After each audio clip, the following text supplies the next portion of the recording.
হ্যাঁ জানি অনেকটা লেট। আজ আমি শেয়ার করছি জগদ্ধাত্রী পুজোর মিনি ব্লগ।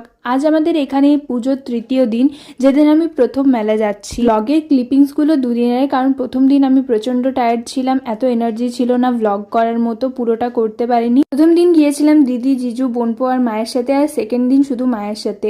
আর এটা হচ্ছে জগদ্ধাত্রী পুজোর আমাদের এই বছরের থিম। কিরকম লাগছে তোমরা অবশ্যই কমেন্টে জানাবে। প্রথম দুদিন বৃষ্টি হওয়াতে সেরকম খুব একটা ভিড় আমি দেখছিলাম না, বাট আজকে যেহেতু বৃষ্টিটা থেমেছে তো আজকের ভিড়টা ছিল প্রচুর।